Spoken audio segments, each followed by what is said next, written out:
I'm Protect Society.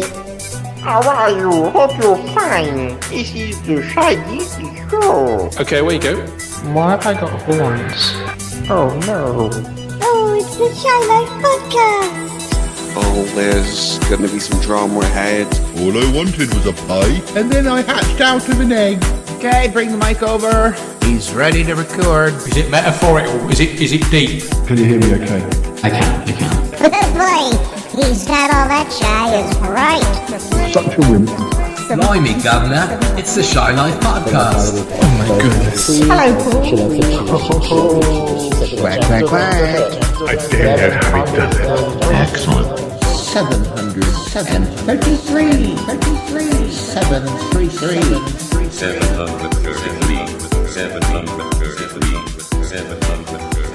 Bonjour et bienvenue au podcast The Shy Life. Hello. Hello and welcome to yet another episode of the Shy Life Podcast with me, Paul the Shy Yeti. How are you doing? I'm not all right. I'm not all right. I'm fed up. Sorry. Very unprofessional. We're about to record an episode. We are recording an episode. But technology has been evil to us. So I'm hoping this will work. I've only done 750 of these or whatever. And I've never had such trouble with technology before. Paul, calm down. Well, you were no good, Cromitty. Oh dear. Well, I'm not even going. Don't worry, listeners. I'm not going to go into it. It's just technology. Anyway, we're here for a Chatterbox episode, and there's going to be loads of guests here, and just all the usuals. Paul, there's something we have to tell you. Probably be quiet. I'm just introducing the show. Okay. Yes. So here we are for a Chatterbox. Who are going to be the guests? Well, the usual mob. So let's run the theme music. When we come back, we'll get chatting. Yes. On that theme music. Darling, it's the Shy Life Podcast. Keep it rolling. Yes, but it's a positive thing, Paul. The High Life, the Shy Life. I'll go anywhere for a potato. Delicious. Hello, captors. How are you? Oh, yippee. Go Shy Yeti. Oh, he hasn't found out my secret. I think he has. I love the LHS, it's my favourite thing. If you thought that was bad, just listen to this.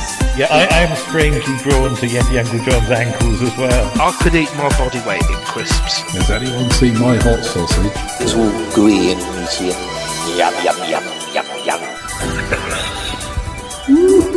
It was enormous. I don't think I'm ready to speak about it. Here comes the grizzly. It's the Shy Life Podcast. I can't wait for it to begin. It's not. I'm just being lazy. Like that. Hi there. Marvelous, Paul. The big bag. No, nothing about anything. Cromitty, what's wrong? I've got some bad news to break to Paul, but he's already a little bit stressed. Oh dear, do you want me to do it? You sound like you're almost, you'd almost enjoy it.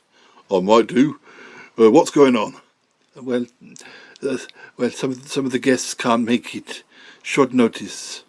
All right. Okay, tell me all about it, and I'll break it to Paul.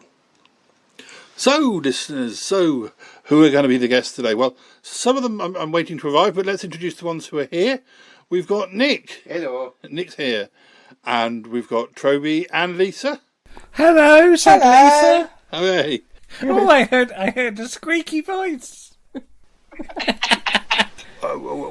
We have a few more people coming too, so whilst we wait for them, how are you doing? I'm a Barbaran. I don't know. Okay. I've no idea. I'm utterly confused and confuzzled. Yes. Definitely. Yeah. I'm puzzled. Well, I'm sure it'll be. We're going to have a great show. Sorry, I'm being distracted here. Yeti Uncle John, what do you want? I've got some news for you. Oh right. Well, can it wait? I'm afraid not, Paul. I'm afraid you've had some apologies. Some apologies? What do you mean? I'm afraid Toppy won't be able to make it. What? He won't? No, Paul. Toppy won't be able to make it. There are leaves on the line. Leaves on the line? On the internet line? Yes, it's a long way. It's coming from a long way. Or under the sea or something, or up in the sky or the cloud or something. There's leaves on it. Oh, well. I guess we'll just have to do without Toppy. Anyway, listeners, we've still got... I've not finished, Paul. Oh, really? Yes. I'm afraid there's more bad news. Really? What is the next bit of bad news? I'm afraid Warren can't make it. Oh, well, he's a busy man. Yes, there are leaves on the line. Leaves on the line? Well, it's happening a lot. We're getting closer to autumn. Oh, yes, Paul, yes, absolutely. But I thought you should know. Well, thank you for letting me know. It's all right, Paul. Anyway, listeners, where was I? Paul? Yes, Yeti Uncle John. There's more bad news. More bad news. They come in threes. They do indeed. What's your last bit of bad news? I'm afraid Martin Holmes can't make it either. Oh, don't tell me. Leaves on the line. Leaves on the line, Paul. Leaves on the line. Well, it can't always happen. What about the microphone on my computer? Is that leaves on the line? No, Paul, of course not. It's just your incompetence. Okay, thank you. Thank you for reassuring me. Oh, do come and join us later on. We will, Paul. Are you okay? I'm okay. Yes, I'm okay. Right, can I continue? You can, Paul. Absolutely, you must. All right. Listeners, where was I? So, Toby and Lisa, how are you? You've just released a new Round the Archives. We have. Yes, we have. Yes, we've released it into the wilds. Mm. So, what was that? Episode 67. Was that? I believe. Yes. So, what was on 67? Bullman from Michael Seeley. Yeah. What else did we have? We had Metroland from Warren. We had a general television chat from Paul and Toppy. And we did Dixon of Dock Green. We did do Dixon of Dock Green, didn't we? Yeah. We did do that. We've been watching that. We've been following that on Saturday evenings on Talking Pictures. Have you been enjoying that? Yeah. Oh, yes, good man. Well, after they got two more Dixons to show, and then they're starting Z-Cast. Ah, good. Yes. I was wondering how many Dixons they had left. Yeah. They're reaching the end of Dixon. Yeah, two more to go. Tom Adams is in tonight's episode. Oh, is it? Yes. Okay.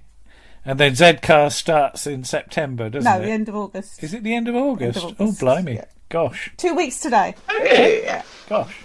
All great fun. Paul Darrow last week being terribly Cockney and Butch. I do like that episode. It's good, isn't it? I loved it. It's Kenneth Cope in a wonderful wig. And his wonky wig. His wonky wig, yeah. We said that could have been a spin-off series. It could. They could just add The Adventures of Kenneth Cope. Are you going to be returning to your previous schedule or a different schedule? Or? Well, we never have a schedule, do we? No. But we do have an In Conversation in the can. Yes. And that will be released in September. Yes. Starring another person that's not been on the show before. Mm-hmm. A former TV producer, no less. Yes. So. Yes, a content producer. Yeah. All right. Okay. We'll say no more at this juncture, but it's exciting. And we have plans lined up for Beyond, possibly October. And we're certainly looking to do something to celebrate something's anniversary in November. Not Doctor Who, something else. Yes. So sounds intriguing. I believe you were going to talk to us a bit about Dickens. Great Scott. I'm gonna get me Dickens out, but before we do that, yes, is Yeti Uncle John still there? I'm here. Yes, absolutely. I'd like to have a word with you, Yeti Uncle John, and so would Lisa, I think. Oh dear. Because we've both had birthdays recently. Yes. And we thank you for sending us a card. Yes. Yeti Uncle John. Oh yes. Yes. But I'm just a bit intrigued about something you put in your message. Mm-hmm. What was it? What was it I said? I've almost forgotten. Well, shall I read you the thing? Yes, go on. Shall I read you what you writted? Yeah. It says, Mr. T, hello. Paul has allowed me to write this part of the card. Have you guessed who it is, yes? Yes, it's me, your old mucker, Yeti Uncle John. How good is that? Cromitty is here too. Say hello, Cromitty. Hello, Mr. T. How are you? I hope you have a very nice birthday. I'm really sorry, Cromitty. That's a really bad impression. Yeti Uncle John is looking He's not cross Mexican. Shut up. So I should probably hand back to him. Oh, thank you, Cromitty. Really, you were only meant to say hello. You've nearly used up all the space. Anyway, Mr. T, other than wishing you a happy birthday, I wanted to let you know that I've set up a new website just for you. It's called www.ujankles.com, and it's especially for lovers of my ankles. I've sent you an email. I hope you like it. I do commissions if you're interested. Anyway, have a great day. Yeti hugs, your friend, Yeti Uncle John. Did you not get the email then? Did the email not arrive? I did. Well, don't think I seem to have got an email. I can send that. I can send it again. It might have gone in my spam. Yes. I was wary of clicking on that link or typing that in. No, it's a bona fide site. I know you're a fan of my ankles because you've said so. It's all over the title music. I'll just. So what is this then? Is this pictures of your ankles? Yeah. Different some in shoes, peeking out tops of shoes and slippers. Sometimes in a sock. I've done various things. I'm not quite sure, what your preference is, but for my ankle coverage or non-coverage, but. Well, it's not so much the fact that you've got photos of your ankles, which are, of course, a very fine piece of engineering. But yes, but did you take your own pictures of your ankles? Yeah, but did you do it in a mirror? How did you do it? I tried to do it myself, but I kept getting the shadow, so I got Cromitty to do it. Cromitty did it, didn't you, Cromitty? Yes, I did. I was asked to take the photos of the ankles. It was a fun afternoon, wasn't it? It was a fun afternoon. And do you get much traffic on this site? Are there many people that visit to see your ankles? Well, it's a new. I was kind of beta testing it with you to start with before I launched it on billboards all over the country. Now, Lisa, did you have a message? I did. Well? I'll get you to read it. You can do the voice better than I can. I'm stretching. Yeah. Is it? Oh, blimey. Yeah. Well, there was another one that Lisa got. Mm-hmm. Go on, Lisa, you do the impression. No, I can't do the impression. You do the impression. Don't do Cromitty though. Don't do Cromitty. He's not on here. This is what Lisa got. Dear Lisa, Paul has allowed me to write this bit of the card. It's me, your number one fan, Yeti Uncle John. You'll never believe it, but I'm here today to offer you a bargain. I have had a number of T-shirts printed for your podcast, about 10,000. They come in a lovely shade of puce and salami. You're going to love them. I could do you a great deal on the whole lot too. One slight problem, which I'm sure you won't mind. There's a small misprint, and I also had to cross out vision on sound with a compass point too. It took ages. The T-shirts say rind the anchovies, so it's only a small typo. I'm sure you won't mind. You can ping me the £75,000 to my PayPal at your convenience. Anyway, happy birthday. Much love to Clara and Amy the cats. Your loyal servant, Yeti Uncle John. XX. Yeah. I still haven't had that 75,000 through yet, but. Yeah, and I don't think you'll be getting it either. Sorry. Oh, what was wrong? Was it the visual on sound bit, or? Well, puce isn't really a colour, so. Oh. So you object to puce. You don't mind the salami, though. Well, it's kind of similar, isn't it? Salami and puce. Salami is a similar salami. Yeah. I mean, that's part of the problem. You can't actually see the writing because the background's the same colour as the writing. But I didn't want to mention that. I didn't want to turn you off of the idea. But maybe I can do a bit of changing and make it into that the salami sausage podcast that Warren does. But anyway. I hope Amy and Clara are well. I'll better let Paul get on with the show. Paul, it's your turn. Thank you for. I didn't realise that Yeti Uncle John had sent you. They must have written their messages in your birthday cards after I'd done my bit. Apologies. He must have hacked in.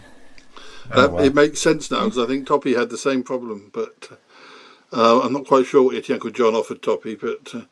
Doesn't bear thinking about. It's not very nice, Paul. Yeah, all right. So anyway, we were talking about Dickens, and you were going to discuss some names of characters in Dickens novels that are particularly bizarre. Well, I just wondered because what's your experience with Dickens, both of you? Have you either read much, or have you even acted any parts? I've not. We never did at school. I have. Basically, going back a little bit further, my maternal grandfather, was a Victorian, born in 1871. He was a big fan of Dickens because Dickens always presented the London that he knew, and the sort of issues that he was facing. So we've got a complete set of Dickens. I think my sister got them when my parents died, but and we did. I did Great Expectations at A level in latter 20 when I went back to college, and enjoyed it very much. I prefer Dickens to Shakespeare. I think Shakespeare. Maybe it's just a little bit too far back into history, but I don't know. But yeah, I'm pretty pro Dickens. But have either of you played any Dickens parts in anything, any school plays or anything? No, but I have actually. I kind of in the film I'm doing that is being shot in a couple of weeks. Well, in a few weeks' time, I actually did reference Mr. Bumble. Ah, yes. Because they mentioned they mentioned somebody going off to get some booze, and one of the characters says more, and go yes more, and they sort of out bumble each other for a few seconds. But I don't think I've actually ever played. I don't actually know of all that many theatre adaptations of his work that regularly do the rounds of the Amdrams. So Shakespeare, yes, but I'm not actually no. No, because at school I played Scrooge. Oh right. In like a school assembly play. Yeah. And I remember we rehearsed for quite a number of weeks to do it. And so when we watch Muppets Christmas Carol, I really annoy you, Lisa, by quoting all the Scrooge lines back. And we watch Muppets Christmas Carol every Christmas. That's the one version of Christmas Carol that we watch every year now. It's become but we went to see Oliver, didn't we? We did, yes. The musical version. Yes. That was a long time ago. It was a long time ago, But didn't you nab some free tickets? I got some free tickets for Hard Times. They were doing a version of Hard Times in the West End. And because my brother-in-law used to be a black cab driver, they would give the black cab drivers tickets so they could go and see the plays, and then they could recommend it to their passengers. Yeah. And he wasn't really interested, so he gave me 2 free tickets, and we went to see. I think was it a musical version? I think it was, wasn't it? I don't know really. But it had Brian Blessed in it, and Roy Hudd, and Emery from Rent-A-Go. So this was Hard Times. Hard Times, yeah. And Hard Times is basically a story within a story, isn't it? Yeah.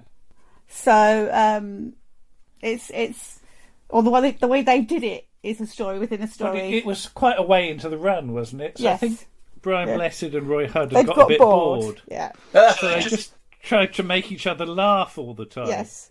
Yeah. Like Yeah. by saying the word camel in different funny ways. Yeah. You know, the camel. The other thing is, I'm always I watched a program many years ago where they were talking about how the writers are affected by what they're writing at the time, and somebody mentioned that Dickens cried over writing Little Nell's death scene, which I thought was rather sweet. You know, so wrapped up in it that he. Well, his dad, John Dickens, was spent 3 months in prison for debt. In the didn't he? Fleet. Was it in the Fleet? Yeah. Yeah. And Pickwick Papers is his first book, and he has a whole section where Mr. Pickwick goes to prison for debt. To the Fleet. Yeah. Yeah.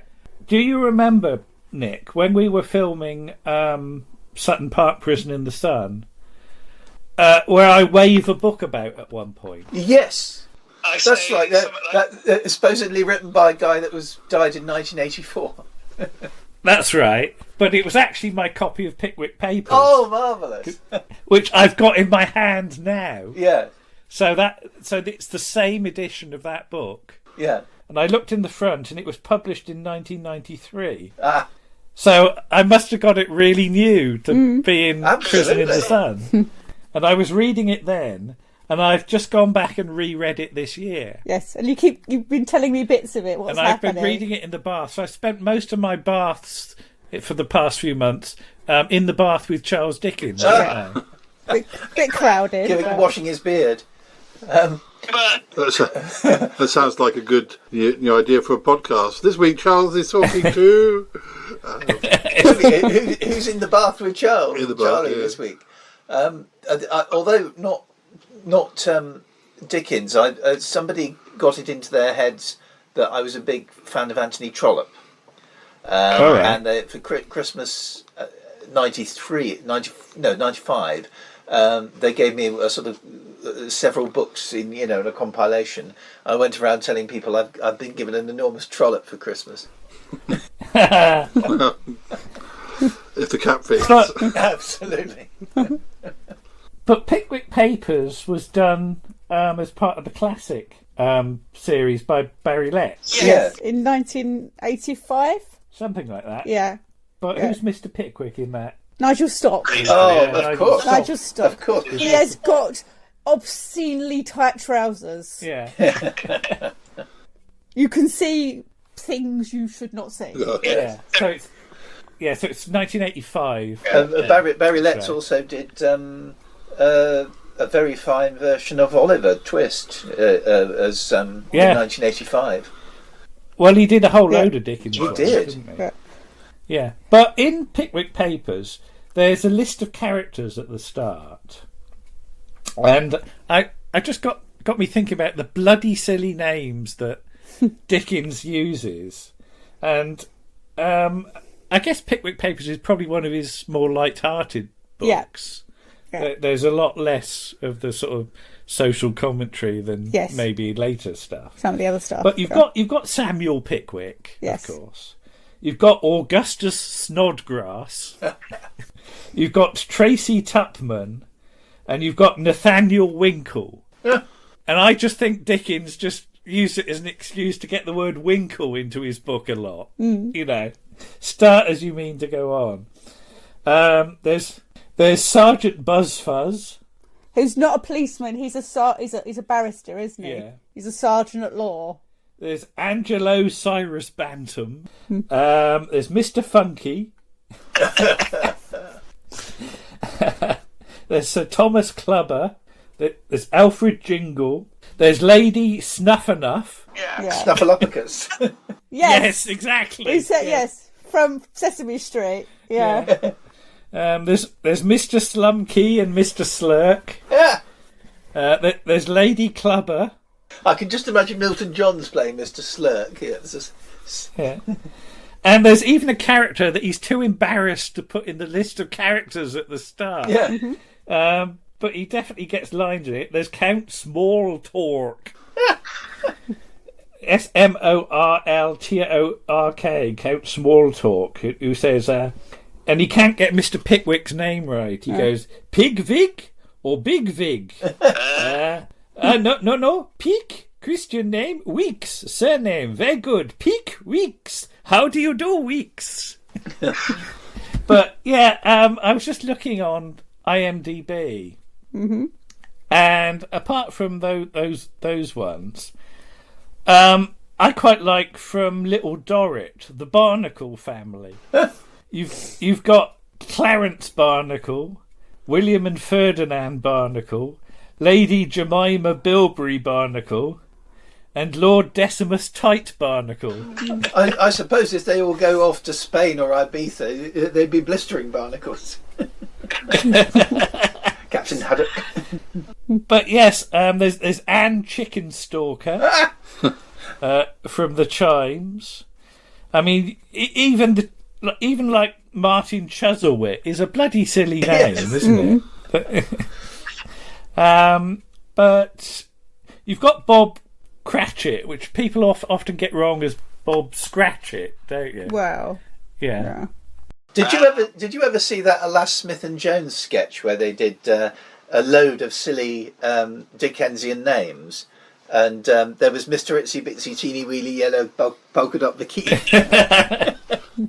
Well, the Mystery of Edwin Drood has got Dick Datchery, which isn't a million miles away from Dick Dastardly, is it? But who else have we got? You've got the Dombies and the Dorrits, Bentley Drummle, Mr. Fezziwig, of course. Oh, I love Mr. Fezziwig. Which they adapt very cleverly in Muppets Christmas character, because he played by Fozzie Bear. Yeah, Mr. Fozziewig. So he becomes that's right. He becomes Mr. Fozziewig. Yeah, and Fozzie Bear's mum, which is just another version of Fozzie Bear. Yeah, really. And there's a Mr. Machokum Child as well, isn't there? Machokum Child. Well, quite literally, yes. Yes. And who's the one that I always think is really nicked from Spike Milligan? Because Spike Milligan has a character called Dick Scratcher. Yeah. That he sometimes uses. Dick Swiveller. But in the old Curiosity Shop, Dickens gets away with Dick Swiveller. Bring tears to your eyes. Yes, exactly. But yeah, I just wondered, Nick, you and Paul, when you come up with character names, does the character name ever bear a resemblance to what they're like as a person? Do you find that some names sort of evoke what they're like? I kind of don't have a fast and set rule. It just has to feel right, I guess. There are two for example, there are two characters in the one that just about reshot that are based on mutual friends of Linda King. But yeah, I think just occasionally I'm tempted to throw in the odd silly one. Andrew Dexter's character in Gift from Eternity, Moose. Yeah, just occasionally you throw in the odd. But yeah, I mean, you do get a feel, but I don't think I've ever gone too mad.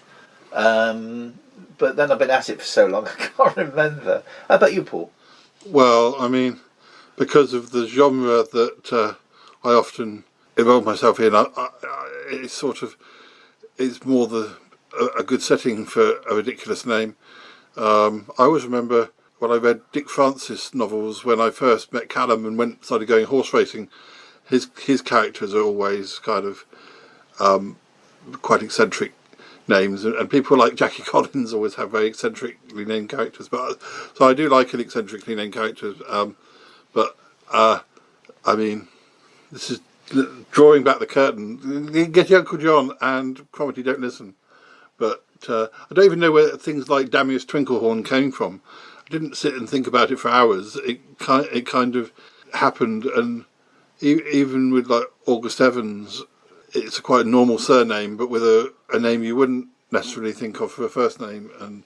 But it's not so much they describe the character as they're kind of, it just seem to suit the character, like Bettina Dupre, and I think I tend to kind of just feel along the lines a bit of if the character is a little bit like somebody I knew many safe eons ago, or sort of have a relation perhaps to another person, or like there's a character called Jessica in the one we're just about to do, who I kind of based on a character I did 45 years ago, and is something that never got off the ground.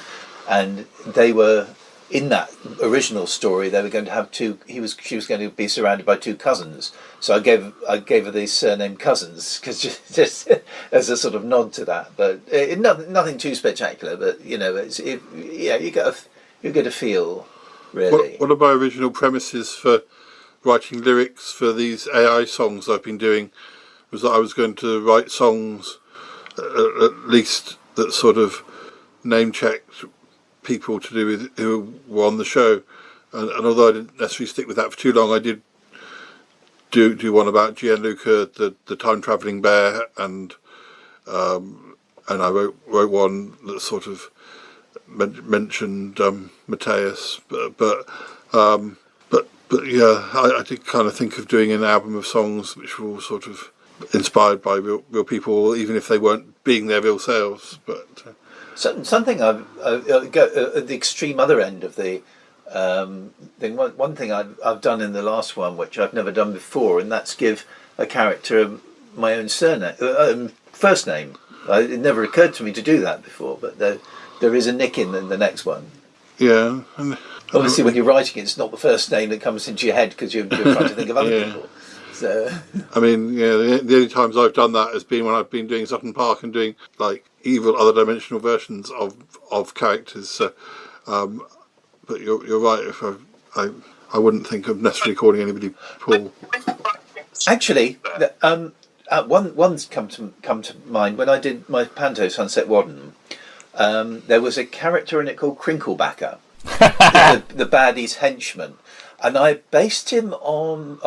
he was actually played by a she in the end, but I based it on a Wrangler's jeans advert from many years ago, which had Rickenbacker, who was a sort of fawning advertising bloke, and you always saw his boss. You didn't see his boss's face; you just saw this cigar and this gravelly kind of Orson Welles voice. And at the end of every advert, he went, "No, not good enough, Rickenbacker," and sends this poor bloke away. So I adapted that into Crinklebacker, which was probably the only silly name I've done for some years. So, yeah. But when you're writing a script, though, do you spend hours thinking of a name, or does the plot function of a character sometimes come first, and then you just chuck down a name that you think fits?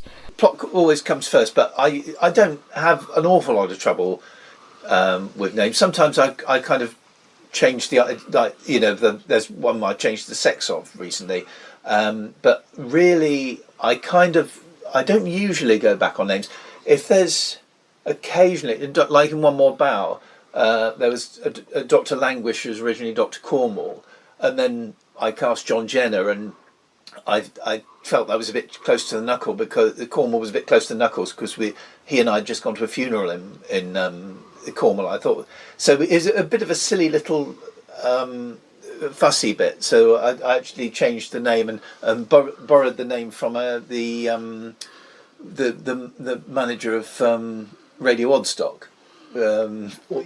Things like that. So yeah, occasionally I'll go back. There was one in Gift from Eternity. I was originally going to call the lead character Marmaduke, because I wanted, it was a hooray Henry, but and then I thought, that's a bit too silly. I'll change that to Lawrence, and then eventually Oliver. So I think there was one name I didn't struck out of the original draft. So suddenly he becomes Lawrence for a few seconds in the script. I think I've done that accidentally where I've decided to change the name for whatever reason and kind of pressed the thing where it auto changed everything, but for some reason it didn't. As I say, I actually checked the autocorrect. I think has got a lot to answer for, because it changed the sex of one character just for one scene, leading to a very embarrassing moment.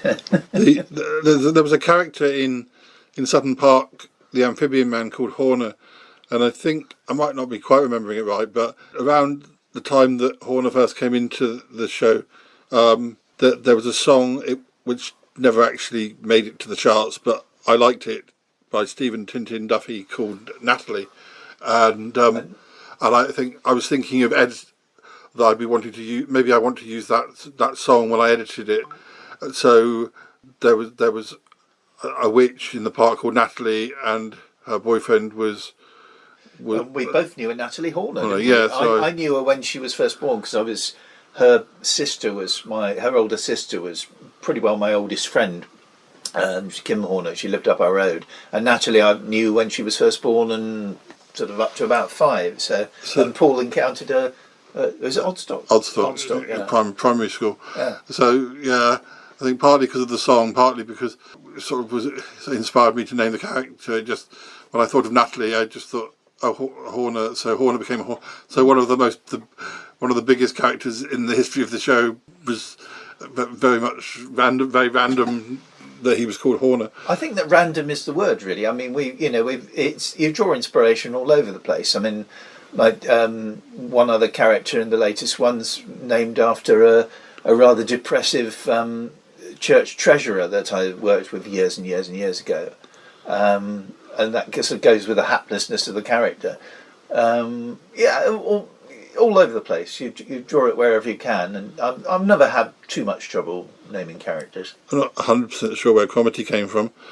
I mean, the Yeti Uncle John's forerunners were probably 2 characters called Gorgon, Ghast and Ramesses. I'm not 100% sure why they were called Gorgon, Ghast and Ramesses even. But those are, some names from Sutton Park days have crossed over into the podcast, or variations. I mean, Albert the Dragon, he has the same voice as a character called Little J from Sutton Park, and Little J was only called Little J because I thought he looked a bit like my friend Kerry, whose middle name is J.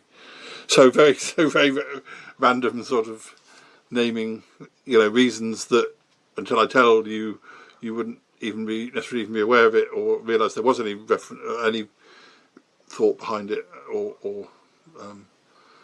but no hard and fast rules, but occasionally you do think, oh yes, it'd be nice to go off and again with Sunset Warden there was a rock star in it called, I think I wanted to call him Maggot, but somebody on I'm a Celebrity Get Me Out of Here was called Maggot, so I thought, oh no. I ended up with Lizard. I'm just going through this list, Paul. Just briefly, as a Rent-A-Ghost fan, perhaps you should read a bit more Dickens, because there is a Noah Claypole in Oliver Twist. Of course, yeah. And Great Expectations does have a Magwitch, not the Macwitch. Is it Noah Claypole that taunts Oliver about his? Yes, they have a fight. Oi, workhouse, where's your mum and dad? Yeah. But there is an Abel Magwitch as well in Great Expectations, a lifelong criminal. So, yeah.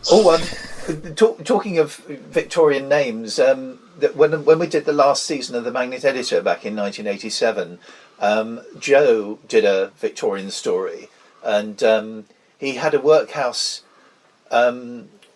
a sort of leader called Manor Betib, which apparently was an anagram of Norman Tevitt. He was very into that kind of Victorian era, and the whole sort of the crime to be poor kind of mentality that he wanted to explore in that. But that was, yeah. Oh, and there is a servant boy in Great Expectations called the Avenger. just the one Avenger. Okay. So there you go. The Aged P in Great Expectations always reminds me of my mum's description of her father, who I never met. And a sort of like a sweet little old man, you know, slightly deaf. I'm not quite sure how to transition from this subject to the next one, other than to say Nick's going to tell us about some celebrities who have birthdays in September, and just yes, take it away. Take it away. Oh, we go. Yeah, just a few snapshots here. Keanu Reeves, who I think, Trevor, you actually introduced me to, with Bill and Ted's Excellent Adventure. Ah, good old Canoe. Yes. Yes, Canoe. Yes, and he actually is name checked in. I play the dominoes because I needed somebody who a young girl would sort of. Oh yes, you know, I'm interested in him. So he actually does appear in the dominoes, or well, he's name checked anyway. And the Matrix, which I really didn't get into, I must admit. I've watched it and thought, nah. I know a lot of people are impressed with it. Michael Keaton, who was had 2 Spates as Batman, and he's back in the cinemas this September with the new Beetlejuice film. Mark Hamill of Star Wars fame. Is he still in the... I've not watched the last few. I don't know if he's... Did he come back or he was... He was in it and then he got killed off, I believe. Yeah. I haven't seen that one. Yeah. They basically rebooted it so they could carry on with younger, newer characters. You know, at least he polished off, came back to polish it off. Here's someone whose character is still with us, but the actor, alas, no longer is. Also in September, Christopher Reeve, the Superman of the... I think it was mainly 70s and 80s, wasn't it? I remember my dad taking a liking to the Christopher Reeve Superman films. So they think, well, he's very good, isn't he? And originally, I believe the part was going to be played by Dave Prowse. I don't know if he had too much, or he would have needed overdubbing. Olivia Newton-John, singer and of course Grease, and finally a Salisbury name, the author William Golding, who wrote Lord of the Flies.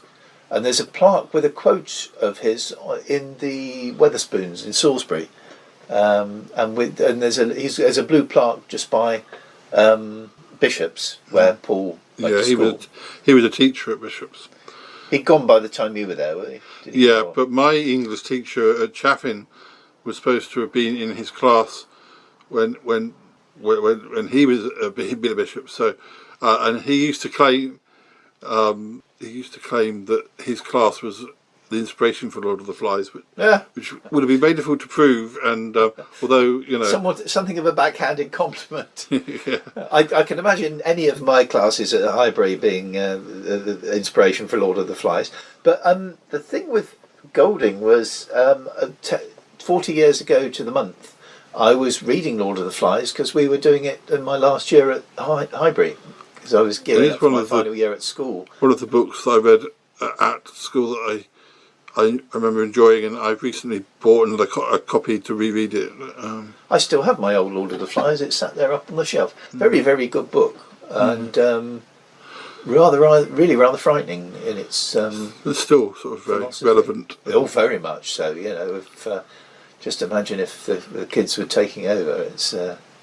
Not a pretty thought. Thank you for those. We also discovered that Fraser Hines is 80 this September, and Billy Piper's 42. And then it was one of those months where I was trying to find a few more Doctor Who people who were born in September, and actually of the major, particularly classic era Doctor Who people, very few people seem to be born in September. They're all Aprils and early part of the year. But Caroline John, who played Liz Shaw, was also born in September. But I also discovered the more I looked at a list of I don't know how many, 200 people, famous people born in, and it was one of those lists where you're going through the top of the list and you're like, I don't know any of these people. And then the further I got down, there were actually some really good ones. At least people that I thought were good, like Stephen King, and Dario Argento and Pedro Almodovar, both those two directors, and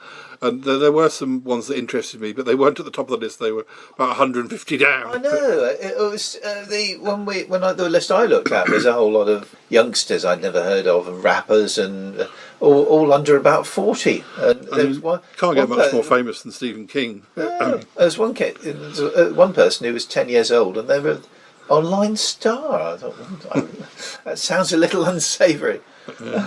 Anyway, we come to the part of the show where we're going to have some flashbacks, and as actually the number of people we have today is perfect. So yes, we're going to have 3 flashbacks to previous episodes of the podcast, and I'll start with Nick. Nick, could you choose a year, a month, and a date between 2016 and 2024? Yes, all separate. All three, all disconnected. So if we go for the 27 for the other day, April, and 2017. Okay. I guess the nearest to the 27th is the 26th, so because there is one on the 29th, but the 26th will be closer. So you've selected episode 72, which is called "The Hunt for Bold Sasquatch." Bold Sasquatch was sort of the opposite of Shy Yeti. So let's hear a clip from that episode now.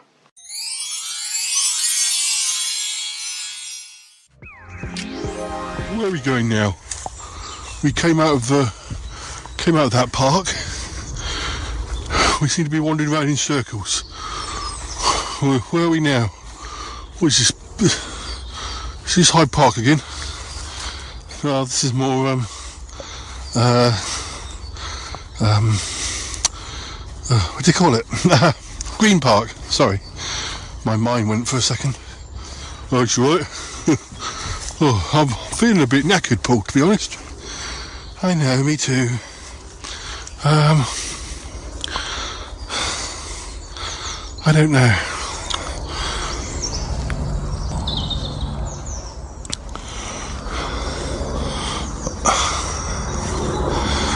Have you heard from Damius or anyone? What, me? No, I haven't. I haven't got much reception, actually. No. Got the same problem.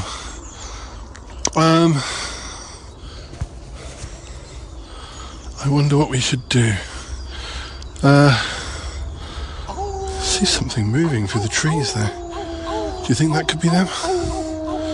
I don't know. Could be. I don't know. Should we investigate? Oh, only if you think so. I won't do anything rash. I know what you mean. I have to be careful with. Oh dear. Let's go down this way. I don't think we've been down this path so far. It's a lot more grown up here than I remember. I don't know if I've ever been in this park. They've obviously let it grow up a bit. Yes. This way, I think.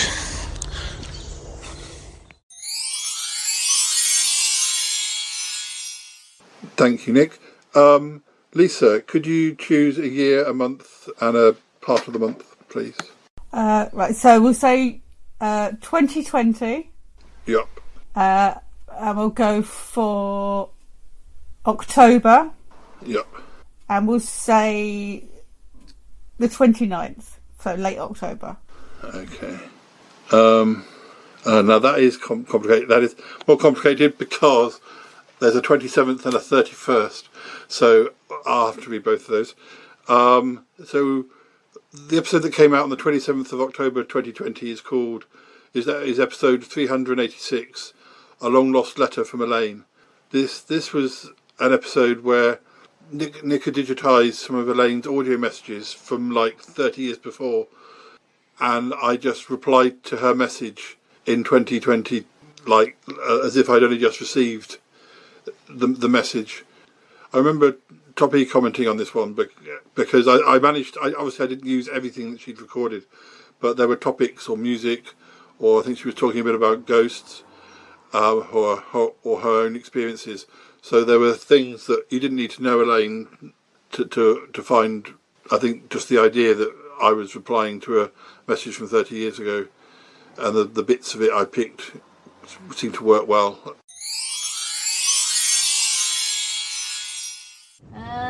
Soaps, yeah, you were saying that, you know, the fact that they do get very addictive. You do get very tired too, soaps, and I can't really do that, really. Not on I don't know, really.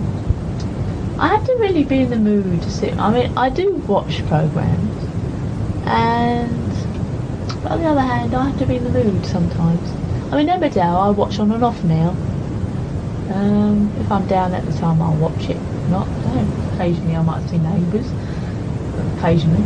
And occasionally I see EastEnders. You know, I mean, I sat and watched the omnibus on Sunday because I was down there and I couldn't be bothered. I didn't feel like, I don't know, I just sat there and I started watching it and I sort of got engrossed, really. So I don't know, if I'm there and I start watching something, then I tend to watch it, but I don't make a point of deliberately watching it, but I do watch them on and off. So Coronation Street, I don't know, don't really enjoy Coronation Street very much, really. It doesn't really do much for me.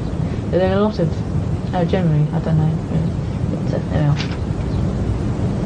You're saying about the fact that Prisoner's got no wobbly sets, although there's an awful lot of rumours or a myth basically saying about wobbly sets. Yes. Now look, reminds me, right, was Prisoner about the chap who was trying to escape, he had funny things going on in his mind or something, he had something done to him and he was trying to escape from wherever, and it went on for weeks and weeks and weeks. I don't know how many episodes there were of Prisoner, but my mum remembers, she said it was weird. Was it a weird programme? Yeah, because I don't think I've ever actually seen Prisoner, to be honest with you. I mean, I've heard a bit about it, and I know Prisoner sign is a penny farthing, isn't it? With a 6, or is it a 9 inside it or something? Is that Prisoner? But I don't really. And the chap who was in it had, short hair. Oh, I could see him now sitting in the chair. But I can't really recall a great deal about him, I'm afraid.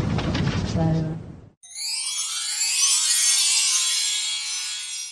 The other episode was our Halloween episode 387. Every day is Halloween for Yeti, and Toppy was on that.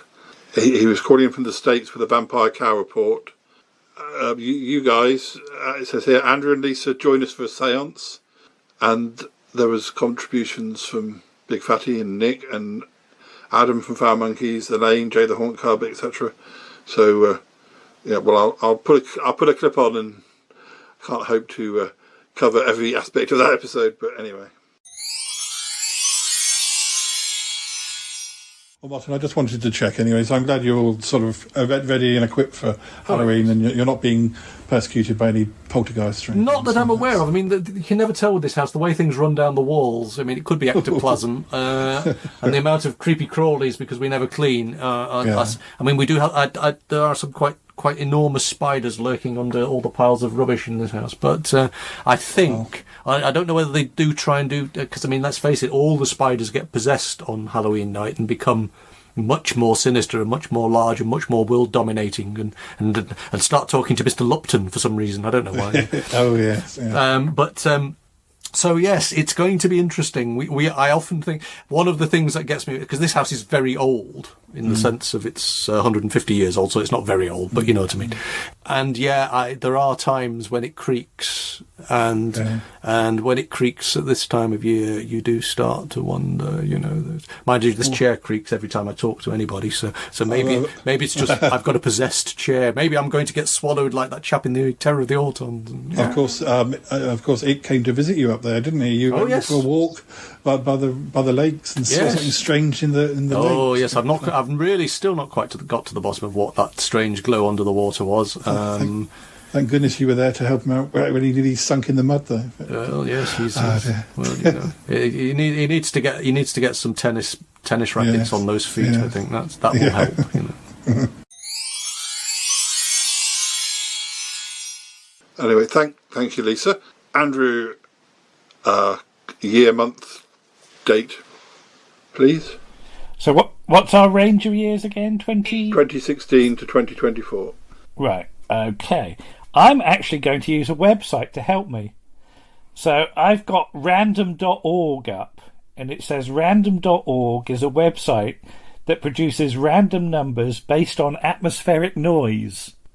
So, Paul, I need you to have an atmospheric noise at this point. Can we have an atmospheric noise, please?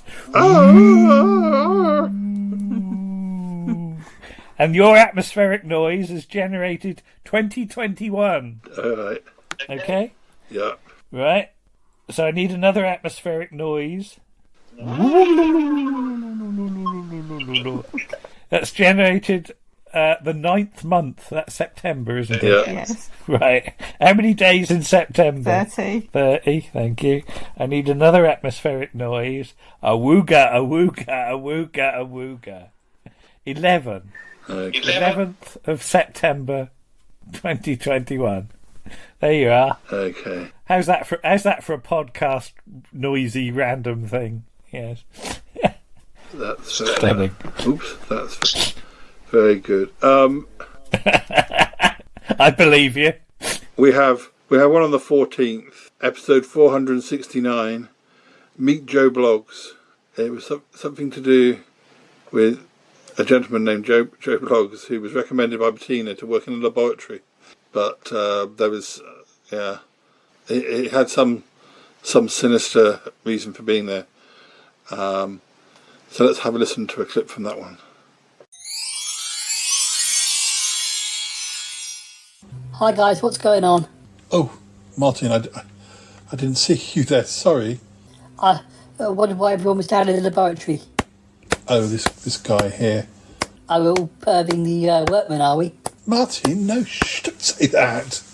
He does have a certain rugged charm. Oh, physical charm. He may have a physical charm, but it's certainly not called a charming charm. No, we would just say he's a little bit rude, actually. He's ignoring Ick, and he's being quite bossy to Cromitty. Is he now? Maybe I should go and have a word with him. Oh, Martin, I wouldn't get in the way.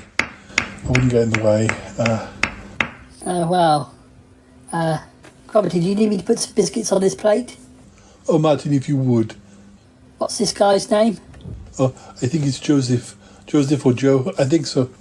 Okay. Martin, don't cause any problems. Clear him, Martin.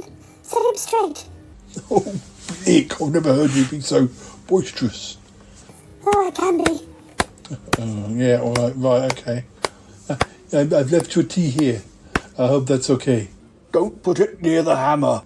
Oh, I'm sorry. It would hear me better. Better, yes, better.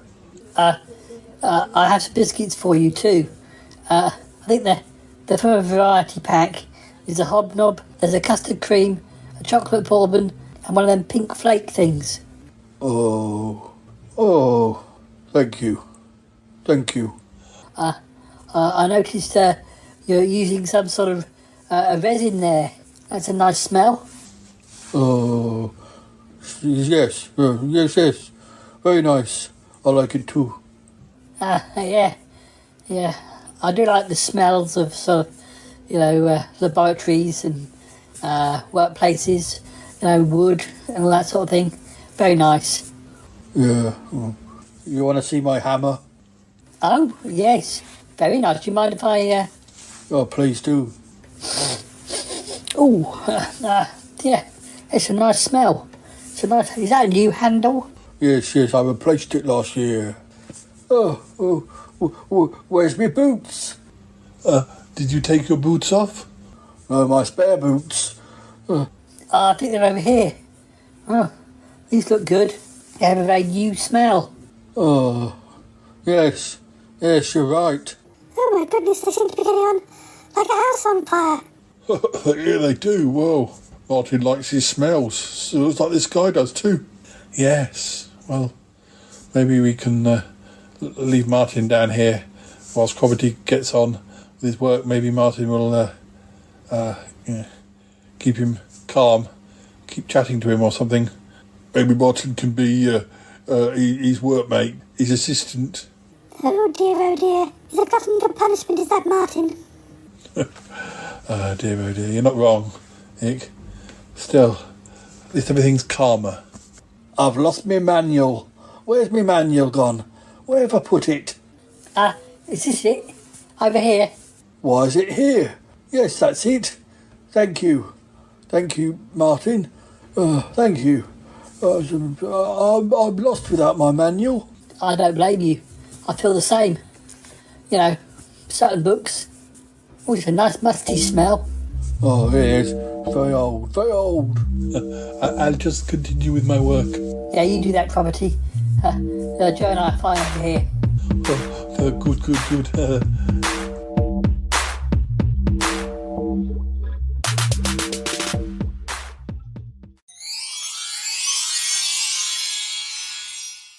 Okay, thank you very much. There we go. That's our 3 clips.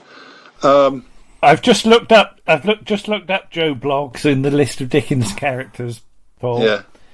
And there is no Joe Bloggs, but there is a Cornelia Blimber and a Henrietta Boffin. So that's the nearest Dickens characters you get to Joe Bloggs. Anyway, carry on.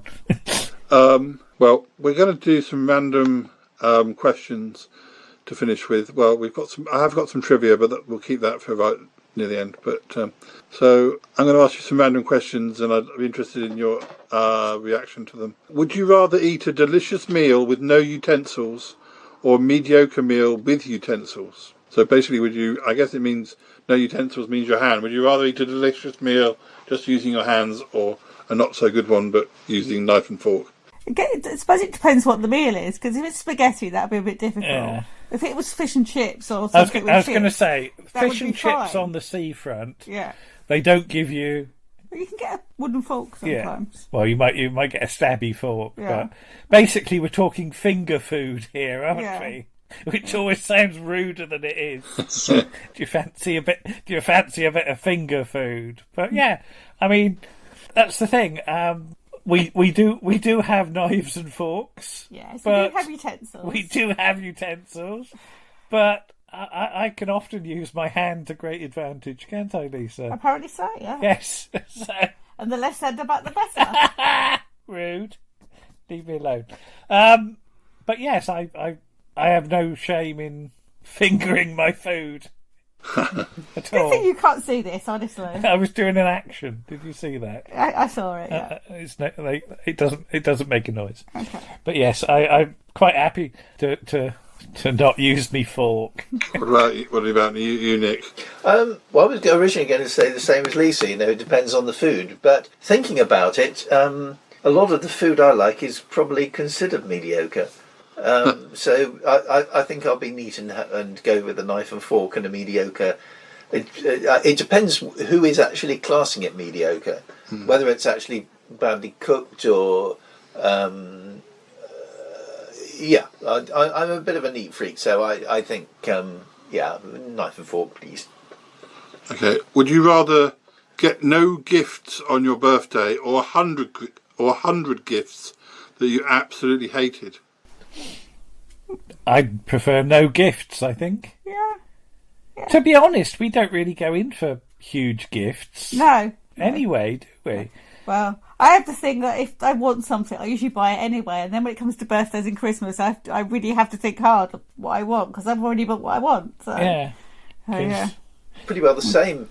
Yeah, I'd rather have no gifts rather than 100 gifts. So I didn't want that. Yeah, that's. I wonder. So I'm not really all that fussed about birthday presents either. Really. I wonder how bad these gifts can be for me to not want them, though. I mean, I wouldn't have space for 100 anything. I mean, if somebody had deliberately bought me things, I mean, there's not much I dislike. Maybe like the videos of Donald Trump or something, or like framed photos of Donald Trump. Someone would have to have a lot more money than sense, and B, really not like us to do that. Yeah, I mean, otherwise, if it was food, I like most things, but I'm not fussed about birthday presents anyway. So, like Lisa said, if what I what I tend to buy anyway. So, I mean, the other, sort of, I think my nieces have gotten on that I like Doctor Who, but I kind of want to point out to them, if I haven't got it, I don't want it. I did go through a phase where people bought me lots of teddy bears, and but I'm quite fussy about the teddy bears I like, and definitely some of those teddy bears are ones I wouldn't have bought. I mean, I still gave them a home, but yeah, I'd rather have had fewer teddy bears and the ones I liked than some of the random ones that I got where you could tell that people had just seen a teddy bear and gone, "Oh, I'll get that for Paul." Didn't you build one once? Didn't we go to a Build-A-Bear thing with you? Yes. Where was that? He's over there somewhere. Not sure where it was, but yeah, he snores. The bear snores. The bear snores? The bear snores. How do you know? Because we put a snoring thing in him. Okay. So, yeah, he snores. All right. He's in the house somewhere. Over there. Yeah. Would you rather give up pizza or give up coffee forever? Pizza. No argument. I couldn't tell you the last time I had pizza. Quite a while ago now, so... You don't eat either, do you? I was going to say, I'm very much a tea person and not a coffee person, Yeah. and I'm incredibly... I can't think the last time I ever had pizza. Yeah, I think you've only had it once. I had it once and wasn't keen. Didn't like so. it. Which is weird, because it's only bread, cheese and tomato. You like all those things. Yeah. So, but yeah. I have about 3 coffees a day at work, but I don't have 3 pizzas a day at work, as you can imagine. I'm nothing against pizza, but I am... It would be definitely the one that would be thrown out of the air balloon for me. Yeah, so I'd stick with coffee. And I mean, that is a point that occurs to me. I don't have pizza very often, but I really like it when I do because it's a treat. I guess I could give up coffee and, as Toby says, drink tea. I've found at my parents that I drink. When I'm at my flat, I drink more coffee. When I'm at my parents, I drink more tea. I don't know why. So it's like work. I drink more coffee at work, and I tend to drink more tea at home. I guess a lot of the coffee you have that's sort of granulated isn't so good. I used to probably drink more nicer coffee when I was commuting to work, but I'd have proper coffee from proper coffee shops. So maybe I would give up coffee and be happy, but I'd still only have the pizza as a treat. I always think pure coffee, for me, only, pure coffee smells better than it tastes. There used to be a coffee shop in the High Street in Salisbury, and there would be a little open window, and they'd be constantly got the machine rolling and making coffee, and it smelled absolutely gorgeous. But I find pure coffee too... Ali likes it. Just one or two more. Would you rather have a job where you sit all day or a job where you stand all day? Easy. Sitting. I'm very good at sitting. Yeah. Well, I'm very bad at standing. I've got a job where I run around all day, really. I don't even stand. I have to go because I work in retail, so I spend a lot of time walking up and down, approving people's alcohol and sorting people's car park tickets out. So I've got a standing job. I like the way you say approving their alcohol. You go, oh, that's not high quality enough for you. You could get a better one. I have a sit down job, and I'm not worried. That's okay. Interestingly, with my new job, come to think of it, my old job, I now have as someone who's next to me, who although she's at a computer, she's got one of these that the computer raises up with you, so she's actually stood all day. I don't know if she might have a problem with her back or something, but she can't actually sit down for any length of time, so she actually does. So I'm sat down all day, and she's stood up all day. So I don't know, I'm quite happy sitting down. Look, as I get up for regular exercise. Yeah, I used to have to do a melting point test, which involved looking in a machine with a sort of visor on it. Yeah. With a big magnifying glass. A bit like the thing that Mr. Spock used to look in Star Trek. Yeah. But the height of the machine, that when it was sitting on a desk, I had to sit in a chair and lower it to the lowest possible setting of the chair so that it was level with my eyes. And my manager always used to say, "Doesn't that hurt your back?" And I said, "No, because my eyes are on a level with it. What would hurt my back would be having the chair at the normal level and having to lean over all the time. That would do your back in." So, yeah, I can understand, that if your chair's not in the right place, you can do your back in, certainly, yeah. Because we had students at the library, there'd be parts of the day where I was very much sitting whilst they were in the lectures, but other times I'd be running around. But I think over the time, because I stayed at the same place too long, I think by the later years it became more of a, "Oh God, you want me to get up?"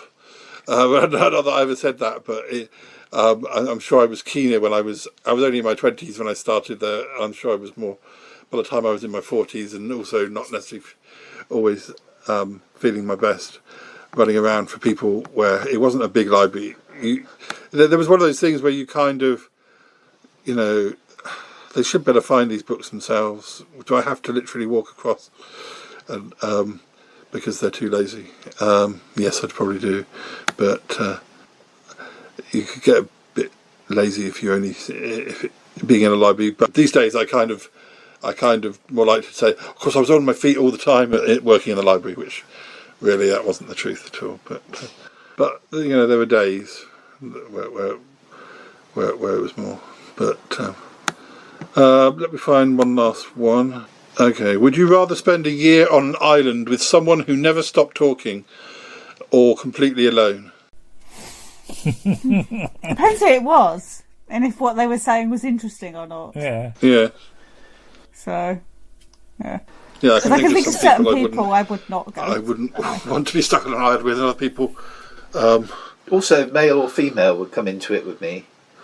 But yeah, yes, absolutely. If they're interesting, then yeah, why not? It depends what they mean by never stops talking. I mean, whether that's a general thing, Sure. sort of they're a chatterbox, or they literally never stop talking. Don't sleep. They don't do. I think it would have to be the chatterbox thing. Yeah.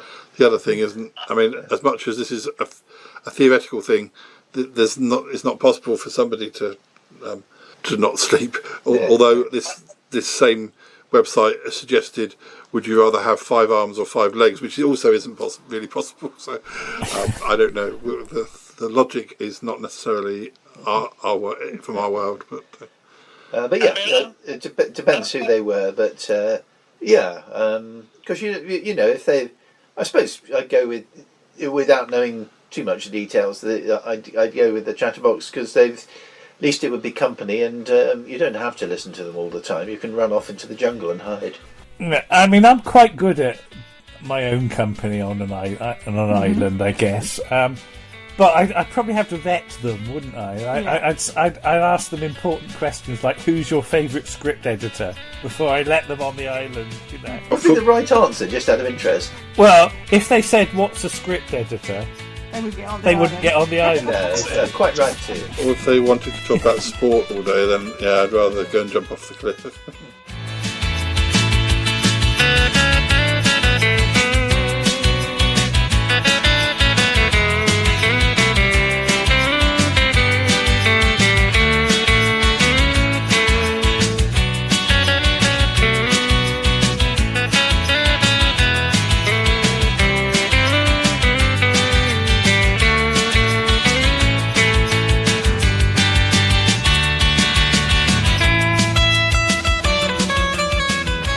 We are running out of time, but I'm getting looks from Cromitty and Yeti Uncle John. I've forgotten. Sorry, guys. Would you like to give us some trivia before we say goodbye? Yes, Paul. Thank you. Yes, we will. We have trivia about food. But if anyone has, maybe our guests can give us their opinions before we give them the answer. So, guys, which food do you think is stolen the most? Stolen? Oh, bananas. Bananas. I'm going to say bananas. Why bananas, though? Because because you can fit one in your pocket. Lisa, do you know for sure? Oh God! Do you know from your experience? I don't know. Cheese seems to be quite popular. Well, there are a lot of places that are having to put cheese in with security tags on it. All right. In a box. Well, because it's expensive. I can reveal that yes, the food that is most stolen is cheese. Ah, well done, Lisa. Yes, Uncle John, do you want to ask a question? Oh yes. Which or what was the first vegetable ever planted in space? What do you think? In space or in a space station? Says in space, but you're not gonna plant very much in space. It probably means in a space station. I'm going to say cress. Yeah, because it's really easy to grow. Cress, isn't it? So. What about you, Lisa? Are you agreeing with cress? Yeah, I agree with cress. What about Nick? I didn't even know that vegetation had actually been sent up. Yeah. Well, yes, Uncle John, do you want to tell us? Yes, the first vegetable in space was a potato. Was a potato. Nick, that's one of your favourites. It is. King Edward's. Nick speaks about potatoes in the title sequence in the same way as Mr. T speaks about ankles. Okay, Cromitty, another one. Yes, although considered as a nut, these are actually seeds. What are they? Oh. Seeds that are pretending to be nuts. I didn't know this one. Seeds that are nuts. Well, yeah. Coconut. I don't think coconut's actually a nut, is it? Just because it has nut at the end of it. Yeah, well, that's the point, isn't it? It's not necessarily a nut. I'm going to say coconut. It's not a seed either, is it? Might be a big seed. Go on then. I think I know this, but I can't remember what it is. So right. I'm not even going to try and Just guess. Make the shape of the nut. No? Sorry, no. How big is it? I can't remember. Give me an idea of size. Shut up. Shall I tell you? The answer is the almond. The almond is a seed, not a nut. Oh. I didn't know that. Okay. Which is the ones that are explosive? When you pack them on a ship. I can't remember what it is now. Yeah, I know what you mean. Is it almonds? Are almonds considered explosives? Possibly. I don't know. I'm going to look that up now. Google Keep it. talking. I'll look it up. So. Are almonds explosive? Google's going to tell me to. Are almonds good for you? Are almonds bad for dogs? Hang on. It's all gone quiet. So Google quicker. Keep talking. It's all right. Okay. Well, yes, Uncle John. Just one more, and then I've got a couple of ones I can just tell you rather than ask you. But this is an interesting one. Go on, yes, Uncle John. Yeah. Which fruit resembles 60% of human DNA? Blimey. So presumably that's quite a lot. So which fruit is basically almost 60% human? No, I don't think that's... Can you guess? I'm going to say tomato. I'm not sure. Again, so... Well, Mr. T, considering all the trouble we have with them on Fortnite, it is the banana. It is the banana. Yeah. Bloody bananas. They're dreadful on Fortnite. They're always causing trouble. Sorry, yes, Uncle John, I think I gave your answer for you. It's all right, Paul. I'm still shocked. Yeah, it's quite shocking. It's pistachios. Pistachios are considered explosive when shipping them overseas. But all nuts are high in fat, and nuts have the ability to catch on fire if they're packed tightly and exposed to humid air. So just be aware of that, Paul. Humid air. It did sound like you said human. But yeah. Pistachios are flammable. Apparently the people of the Netherlands drink the most coffee, but it doesn't sound like very much, to be honest. It's an average of 2.5 cups of coffee a day. It doesn't sound that much. Also, French fries actually originated in Belgium. And yes, mozzarella is made of buffalo milk. And the first food eaten in space was applesauce. And the food containing the most calories per gram is the avocado. Anyway, I think that's all we've got time for. Thank you, everybody. And I think we had plenty of things to discuss. But anyway, thank you to Nick, and thank you to Lisa, and thank you to Andrew for Thank you, Paul. taking part and not getting leaves on your line. But hopefully next time we'll it gives us more time to try. Hopefully we'll have less technology problems. Anyway, hopefully we've managed to negotiate them and it's not been a problem. But listeners have probably not even noticed. So anyway, thank you again, and plenty of shows in the can, and we'll speak to you all again soon. Say goodbye. Bye bye. Goodbye. Oh yes, goodbye. Goodbye, listeners. I gotta go now. Bye. I want to go with you. Gotta go. Bye. Goodbye, goodbye, goodbye, goodbye. Goodbye. Yes, goodbye. Wow. Real? No kidding. Thank you, darling. And you too. Bye-bye. This show is part of the Pride 48 network. Find more shows over at pride48.com. Oh dear. What's going on now? Oh, it's the Shy Life Podcast. Let's go. I have a voice. I have a voice. You have a voice. You have a voice. We have a voice. We have a voice. Unique voices in podcasting. UnivazPods.net. That is so cringe, oh my god. You're a man of culture as well.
I'll give you glass of thoughts.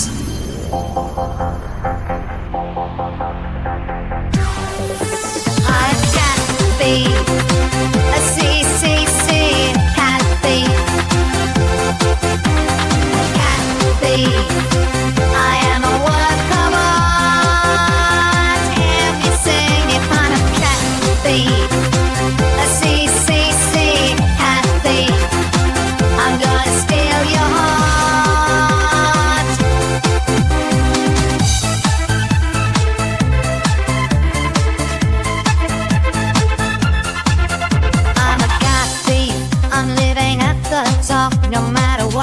say I'm never gonna stop.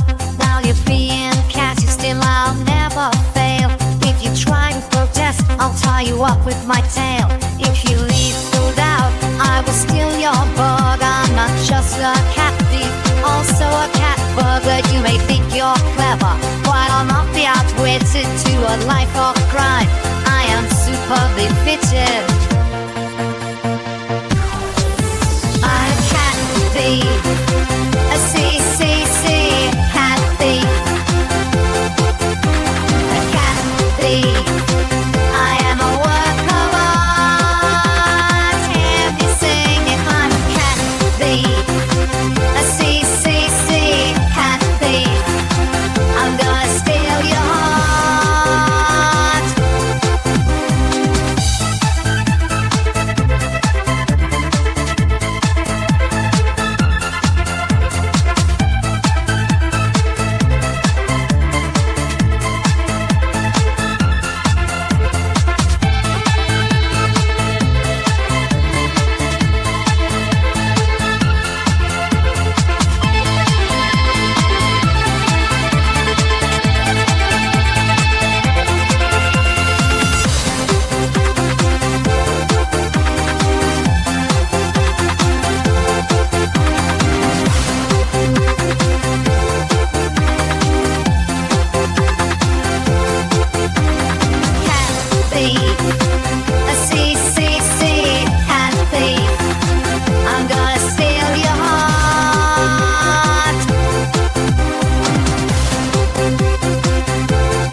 This is just the weirdest thing I've ever heard.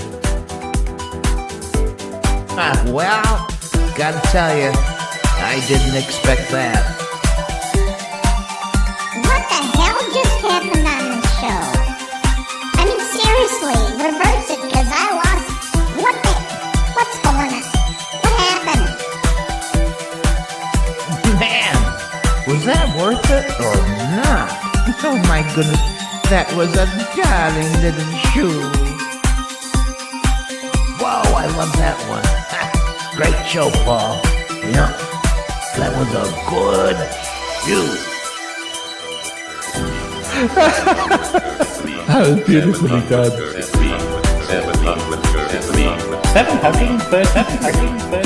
700.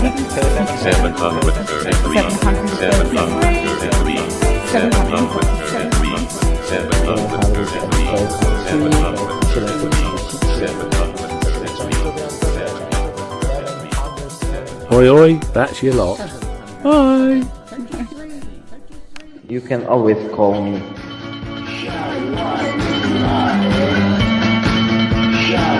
Okay.